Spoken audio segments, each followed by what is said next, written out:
So I stumbled across a random video yesterday that ripped The Nun a new asshole. Maybe I should clarify that. The movie The Nun a new asshole. Being out of the loop on most modern horror movies, I clicked on it, and before I even got into the guts, I decided to stop it as I became privy to some information I didn't know. Now most of you probably know this, but The Nun, along with Annabelle, is part of the Conjuring's universe. Suddenly I found myself interested. First of all, why does this movie start up with Annabelle? If the aim here was simply to let us in on the Warrens' lives, which seems to be the case, what an odd angle to go with. Not just Annabelle, but nearly a mini movie about her and her specific case, which has nothing to do with the Perron sisters. 4.5 minutes of Night of the Living Dummy for adults is cool, don't get me wrong. It's just, if this movie's supposed to be about the Warrens and the Perrons, then focus on the Warrens and the Perrons. Don't use unrelated cases they tackled in their past as your only means of getting me to know your characters. They're still cardboard after that. Now instead of letting us in on the Warrens through personality or meaningful backstory, we just see random cases of theirs throughout the movie, as if simply seeing some of the crazy shit they've been through is suddenly gonna make us give a shit about them. Newsflash, it doesn't. If you really wanted me to care about them and you were gonna go this route, why didn't you use like a voiceover reading this unnecessary title card that comes up next to us? And maybe did it like Texas Chainsaw Massacre 2 did or something. Blood-caked and screaming murder. So like I said, the Annabelle thing has no purpose starting this movie up in all honesty, but it does. So after you bear through that, you find out we've had the wool pulled over our eyes again for no reason at all, as it turns out we were watching a film of the Warrens along with a class full of students. And then they answer a bunch of stupid, uninteresting questions that stupid, uninteresting people ask. Yep. So, what are you guys? Wackos. And then after that, we get that text card I was telling you about, shoveling a bunch of backstory on the Warrens onto us. Movie. You had 4 minutes to show me all of this. 4 whole minutes. But instead of doing like I suggested, they decided to give us a completely unrelated case with characters that we really don't give two shits about, those teenagers, and we'll never see them again. Finally, 6 minutes in, the movie actually begins with the Perron family arriving at their new home. Now, how do we know this place is haunted? They have a dog. And you know how dogs act in these kinds of movies when there's some spooky shit going on. Come on, Sadie. Sadie, let's go. Later, while playing, the youngest daughter of the Perron family stumbles across a music box underneath a tree, which we'll get to later, and that night the kids are all playing hide and clap inside of their new home when they accidentally break through a wall in the closet and discover a previously sealed up cellar full of old junk. I don't want any of you girls going down there. The place is loaded with spiders. Ew! The next day, as Dad is cleaning out some of the old junk and attempting to fix the furnace, Mom has awoken to a bout of strange occurrences. First, she somehow bruised herself in the night, all of the clocks have stopped at 3:07, and then Sadie, the family dog, is found dead. Damn, getting all kinds of serious here. Fuck, I'm actually excited. What's gonna happen next? We cut to the Warrens, and Ed is giving a reporter who we never see again and doesn't matter in the slightest a tour of his room full of haunted objects. It's fair to say, I think having a movie series where each one features the same characters, the Warrens in this case, isn't necessarily a bad step. A very powerful demonic has latched itself onto her. This is a misstep to me. It's now become 3 movies, and I don't know why. Oh yeah, so a dumb subplot with his daughter can eventually manifest. Why? She's infatuated with the doll and it's gonna get her later. There's no surprise coming for that at all. Now eventually the movie returns to the Perrons and creepy shit continues to happen when one of their daughters begins sleepwalking, Mom is continuing to bruise, and now birds are flying into their windows. Now I like the first real scene the movie offers centering around the music box too, which comes up next. Hearing her daughter's mention of Rory, a kid she sees behind her when looking into the mirror inside the music box, Mom tests her luck, and setting us up for an inevitable jump scare, I applaud the movie for how it pulls it off. A psych out for one thing, yeah, but with a reason to exist. The daughter's tricking Mom. Boo, Mommy! Got ya! Zach. It's a tension setter and a breaker all in one, and overall a perfect example of how to approach the jump scare. Now while I'm not the first to use this kind of idea to demonstrate something, let's see what this would have looked like in most shit horror movies today. Boo, Mommy! Got ya! Zach. So the plot continues to move along watchably slow, with both Mom and one of the daughters experiencing creepy circumstances, and honestly, I don't have much a problem with this. Ha, you took your blindfold off. I win. You weren't even warm, Mom. I was in Christine and Nancy's room. I'm fine with not revealing a big giant scare 5 minutes into the movie or trying to drag me through a bunch of terror as we go along just constantly and letting things slowly build. And to its credit, whenever we're focusing on the Perron family in this movie, it accomplishes its job, creating a spooky atmosphere where weird things happen and they manifest over time. It seems like the next one that all but fail miserably in the same respect. Do you remember what you said to me on our wedding night? I don't give two shits about the Warrens' personal life, dramatized or real. I don't care about your other cases right now. I don't care what he said to you when you first got married. I just don't care. Even worse, we next cut to them with some other family of no importance to the movie's plot, again investigating supposed supernatural occurrences. This time it's a false alarm. For what? Annabelle, the title cards, the haunted room, and now this fucking scene. Back with the Perrons, Mom experiences more creepy noises, and as she steps out of the bedroom to investigate, all the pictures fall off of the walls, which is fine, I guess. It is a hell of a lot more in line with what I'd expect to see in a movie called The Conjuring, other than the Warrens just crying back and forth to one another. But then she does the dumbest thing ever when she decides to walk down to the cellar. But when spooky noises or the door slams or some poltergeisty shit happens, she trips and falls. The horror movie formula takes over. Not great, not bad, as the suspense builds, knowing something must be down there with her, right? And eventually, when a ball is thrown to her from behind some junk, it breaks her mentally, and as the light bulb explodes, she screams as she races up the stairs, only to find the door is locked. Alone and trapped, luckily she has matches. Even though it's the clapstick again, I still kind of like it. Now meanwhile, upstairs, two of the daughters who share a room are experiencing problems of their own, which might have been cool to experience if the trailer hadn't ruined it for me.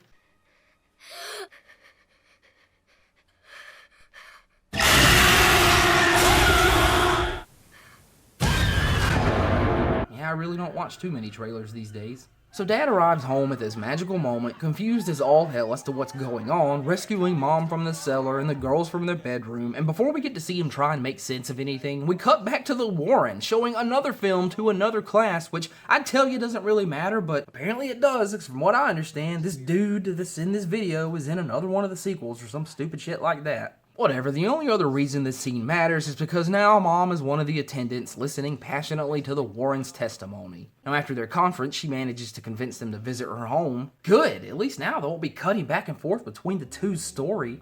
They finally got together, so they'll be in, like, one house for all this. 46 minutes into the movie, think about that. Mom fills the Warrens in on all the strange occurrences they've been experiencing, and as Ed and Lorraine walk the house investigating, Lorraine begins to pick up on the negative energy surrounding the place. The Mom tells the full story from the first occurrence, which Ed captures on tape, while Lorraine tries her hand at communicating with Rory through the music box.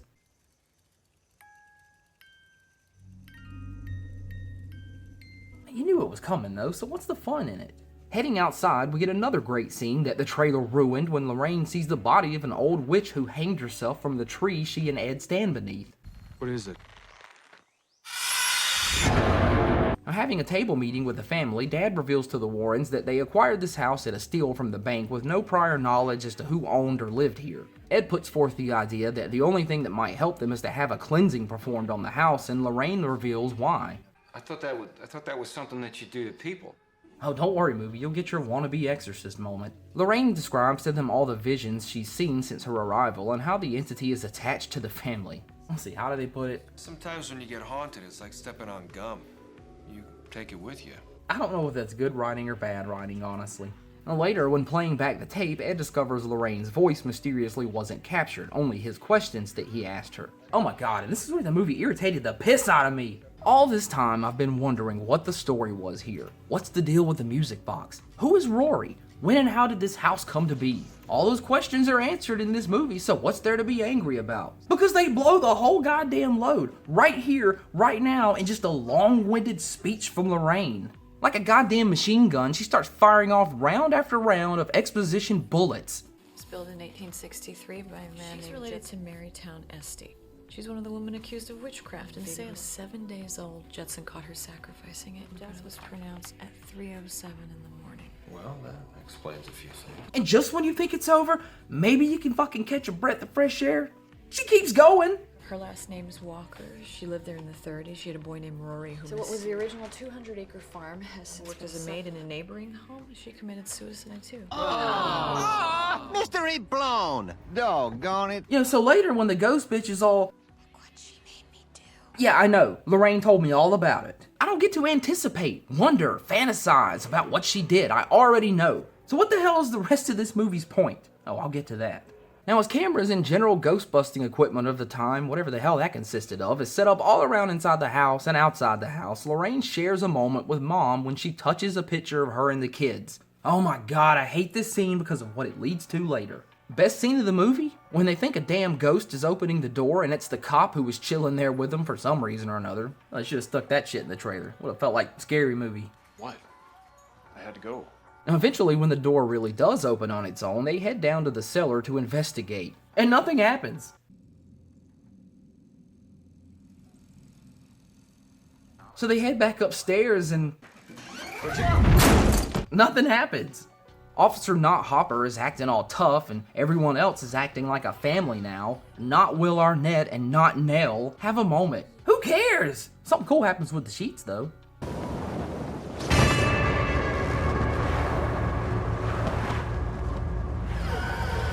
Yeah, I love that shit.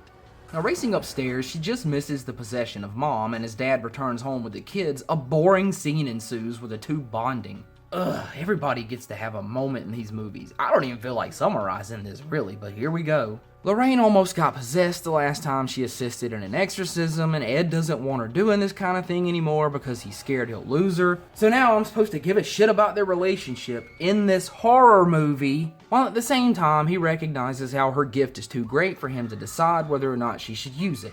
Whatever. Officer Not Hopper gets spooked by a bunch of nothing for a bit until finally spotting a ghost woman who tells him, "Look what you made me do!" Yeah, I know, Lorraine told us all about it.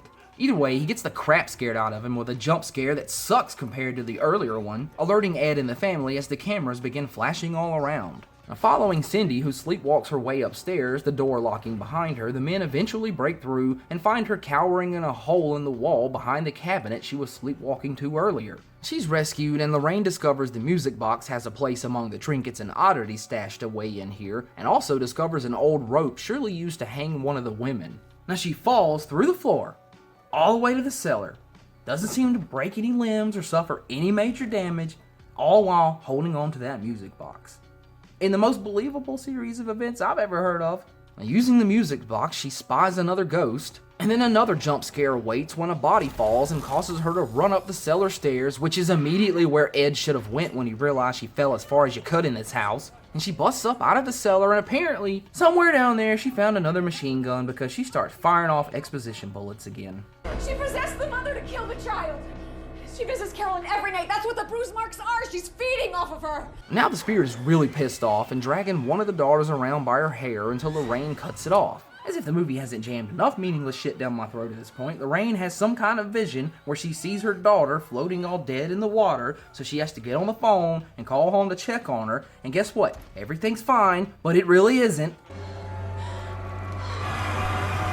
Judy? Oh, thank God. They visit the priest, and as they dance around approving the exorcism, why we even needed to see another character who doesn't fucking matter in the slightest to this movie, I'll never know. His only job was just to be all like, "I'm very concerned," and prolong the end of the movie. Back at the Warrens' home, like I said, some shit's not alright as Annabelle has escaped for another pointless mini-movie, and arriving home just in time, Dad manages to get the door open and rescue his daughter from the stupidest fucking thing in this movie so far, this CGI chair. Why is it CGI?